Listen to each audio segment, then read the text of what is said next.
right now is not about you. The battle is not yours. That doesn't mean that you don't have to show up for the fight. It just means that ultimately the victory that you seek is not your victory. It is the victory because God has a purpose in you getting the victory over this situation. And as soon as you get that straight, you can get down to business. You know, it's good to be optimistic in times like these. Don't be an old pessimist going around sad, negative. We need some optimism. The optimist sees a donut. The pessimist sees a hole. Which one are you? But we're gonna quit looking at the negative right now, and we're gonna say, I'm gonna read the prosperity of adversity. Adversity qualifies you for unprecedented prosperity. What has your name on it will not go to anyone else. What belongs to you will not go to another person. You have to decide that you're going to be in control and that you are going to do what you want to do. You are the machine and you can control the machine. Weakness doesn't get a vote. Sadness, no vote. Frustration, no vote. I don't even give my temper a vote. On the outside, people don't look broken. You don't see bruises, and you don't see scratches, and you don't see scrapes, and people don't walk around in a big cast, and so you can't tell with the naked eye. The problem is that there's a malfunction on the inside. So many times, depression, what it feels like is this, that I'm so afraid to share what's going on the inside because I'm afraid it might destroy you. So what I do is I bury it on the inside of myself, only to destroy myself.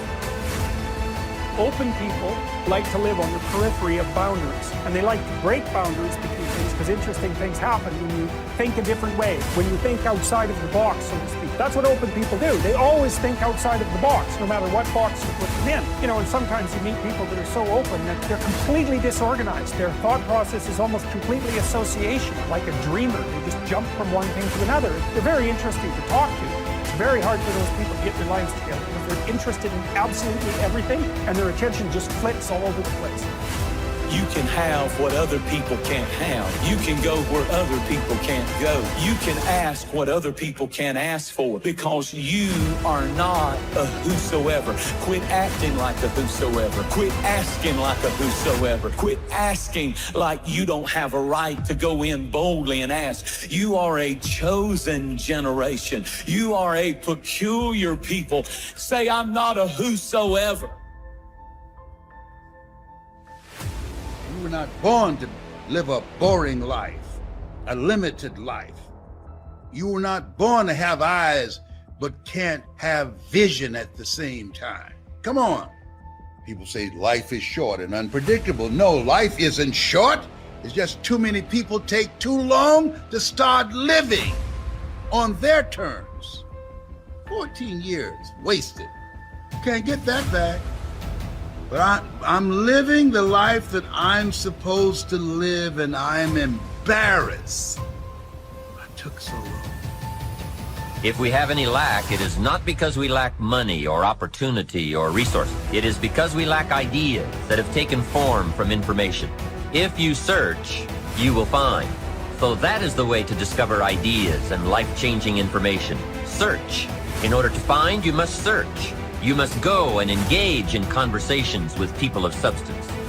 You must go looking, go searching. Rarely does a good idea interrupt you.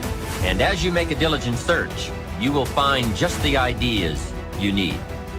You have to learn how to shut your mind against strifeful thoughts. And as soon as they come, you need to say, this is going nowhere. I've been there, done that, and I'm going to change my mind, get in agreement with God, and let God take care of the situation.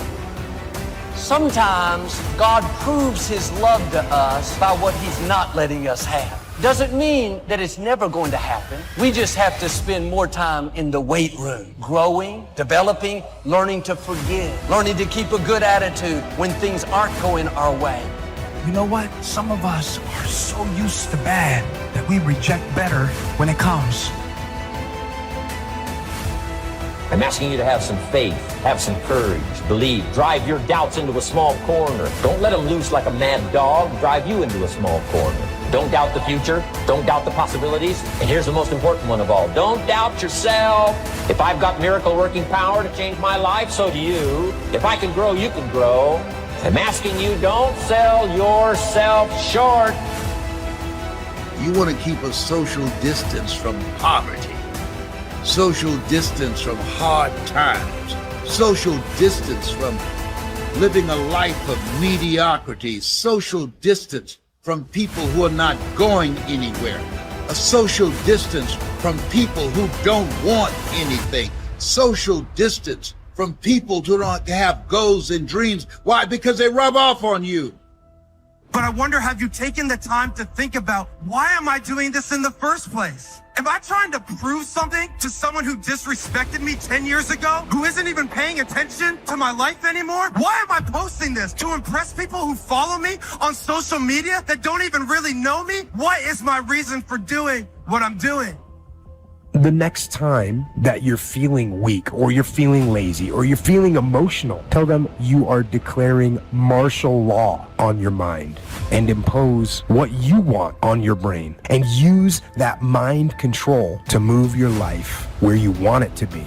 We got to go backwards to get better. We got to go all the way back to get better. I have to be comfortable in my life to accept that sometimes loss is the way to gain, to know that sometimes the most painful moments are the most purposeful moments. I have to be comfortable in my life to stop comparing myself so much with people who are not meant to be the standard anyway. No matter what comes against us, we will make it through. It doesn't mean it's going to be easy. That doesn't mean there's going to be no pain involved. But truly, we can do all things. Yes, you can make it through whatever you're going through right now. You can get so strong in spirit that you can be going through really, really difficult things, and while you are, you're still reaching out and helping other people, and they don't even know what you're going through. I'm not in this by myself. I'm not in this thing by myself. You are not alone in the battle. You're not alone in the struggle. That God has a strategy, and when it's all over, you're going to see that even though you couldn't see him, he was there all the time. If you have forgotten that you are only pretending to be this rigid, hard, inflexible character because somebody taught you that that's how you get your way in life, then you'll never be satisfied in your relationships. But if you choose the satisfaction of meaningful relationships, then you can do the work and can remember that this rigid character is just a role you are playing. Then you will succeed at that delicate struggle of creating deep, meaningful, and lasting relationships. Do not be conformed to this world, but be transformed by the renewing of your minds. Do you have a mind to change? Do you have the mindset to be blessed? You have to decide to be blessed. People around you change, and you can't, sometimes it's for the better, but sometimes it's not. And it's not bad. It's just that season was over in my life.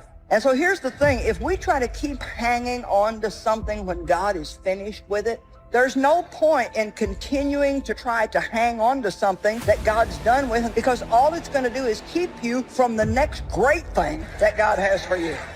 I feel real strongly tonight to tell you guys, spring is right around the corner. Don't give up, and don't be afraid of change, and don't keep trying to hang on to something that's just not working anymore. Trust God for something better. Don't let anybody else's opinion become your reality. So many times people give up and they quit right on the verge. I'm preaching to somebody who needs to get some determination. I'm preaching to somebody who needs to get a spirit that says, I will not quit. I will not give up. I will not let up. I'm telling you today that it's time to pick up the drop dreams. We've got a chance to grow like never before, but I'm telling you, there's going to be many enemies that's going to try to prevent us. Whatever threatens you, I'm asking you to threaten it back. Take care of your responsibility. Somebody wants to destroy your chances for a good future by their negative talk, negative thinking, putting it all down. I'm telling you, walk away if you have to. Walk away. Whatever threatens you, threaten it back. Whatever threatens your opportunity, threaten it back. Now, some of our enemies are on the outside, but here's the most important thing to understand. Some of our enemies are on the inside. You got to do battle with your own indifference. And you've got to learn not only to nourish your values, you've got to learn to do battle with your enemies. Now, I don't know what you're facing today, but I know this, everybody in this room is facing something. If it ain't nothing but life. If you don't have nothing to fight but life, if everybody likes you and you're just as beautiful as you can be and as healthy as an Olympian, if you deal with nothing but life, life will try you to the breaking point. When you're absolutely certain that if I do this, it's going to get that result, and that result's going to change my life, you'll do it. When you think it absolutely is not going to work, you're never going to do it. The middle no man's land of maybe it'll work, maybe it won't, that's the piece that kills people. If it's a must for you, you got to make it work. The way you think affects the way you feel, and the way you feel affects the way you behave. If you want to change the way you act, you start back here with your thoughts. If I'm acting depressed, it's because I feel depressed. And if I feel depressed, it's because I'm choosing to think depressed thoughts. You can't change a feeling, but you can change a thought. Our problems do not overshadow our purpose. Our weaknesses do not discount our work, and our deficiencies definitely do not delay our destiny. We have to learn how to work our weakness. You gotta work your weakness because all of us to some degree have a thorn in our flesh. We all have gaps, we all have deficiency, we've all made mistakes, we've all got these things that feel like a thorn in our flesh.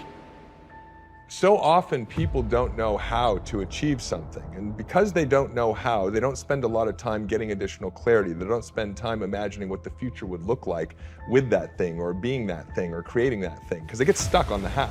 And what I would suggest is that if you're willing to invest time in getting clearer around something or imagining, you build neural networks that represent the memory of an experience that has not happened yet.